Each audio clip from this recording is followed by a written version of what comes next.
Alors je souhaiterais vous parler de droit social. La fonction du droit social est de protéger le travailleur. Le droit social est protecteur ou le droit social n'existe pas. Mais le droit social peut aussi être un frein à l'activité économique.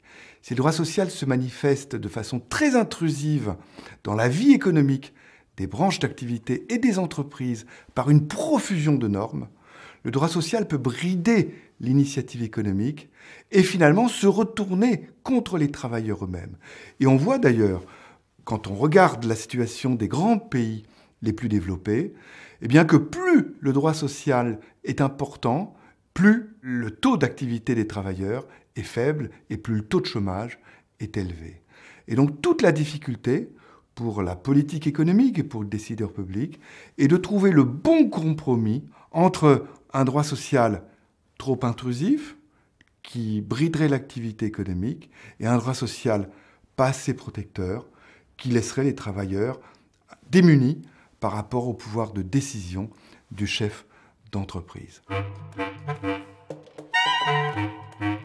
Ce que nous proposons, Jacques Barthélemy et moi, depuis une quinzaine d'années, et qui a inspiré grandement les ordonnances Macron et la dernière réforme travail qui a été mise en œuvre en France, décidée en France à l'automne 2017, eh bien, c'est de laisser le pouvoir aux partenaires sociaux, représentants légitimes des salariés d'un côté, représentants légitimes de l'entreprise ou des branches de l'autre, de leur laisser le pouvoir de décider dans un grand nombre de domaines des normes qui réglementeront, qui régiront la vie économique de l'entreprise.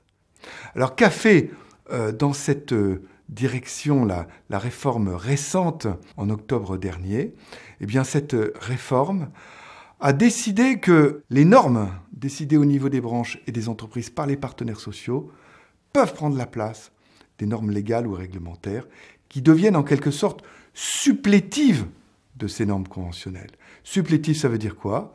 Ça veut dire qu'en l'absence d'accord de branche ou d'entreprise, ce sont bien ces normes du Code du travail et de la réglementation qui existent. Mais les accords de branche ou d'entreprise entre les partenaires sociaux légitimes peuvent décider d'autres normes qui se substituent donc à celles du Code du travail ou de la réglementation. Ce changement est en France une véritable révolution, puisque la France s'inscrit dans la logique des pays de civil law, comme on dit, où les normes sont des normes de droit et de droit écrit. Donc cette transformation est un bouleversement, une véritable révolution, alors que dans d'autres pays, c'est un fonctionnement complètement naturel, logique. Beaucoup de gens peuvent être heurtés de ce pouvoir qui est donné aux partenaires sociaux de décider de normes qui se substituent à celles du Code du travail. Mais dans d'autres pays, c'est tout le contraire.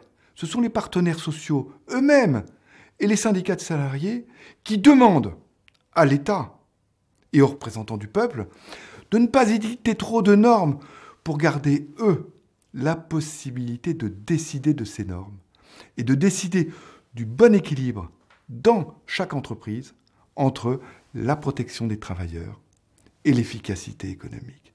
Et c'est un compromis qui ne peut pas être homogène dans toutes les entreprises, dans toutes les activités économiques, dans toutes les régions, les aspirations des travailleurs, d'une part, et deuxièmement, bien sûr, ce qui pourra faire l'efficacité économique sera très différent d'un endroit à un autre.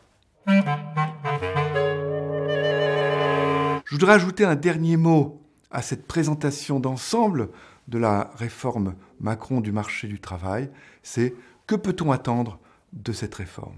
Eh bien, ce qu'on peut en attendre, c'est une contribution à la baisse du chômage et à plus de croissance, justement par le fait d'avoir trouvé un meilleur équilibre dans chaque entreprise, dans chaque lieu, entre protection des travailleurs et efficacité économique. Et les premiers bénéficiaires de cette meilleure efficacité économique, restant protectrice, ça sera bien sûr les jeunes, qui sont les plus fortes victimes de notre situation d'emploi insuffisant et de chômage massif qu'on connaît en France. Parce qu'il faut signaler que la majorité des pays développés sont en plein emploi.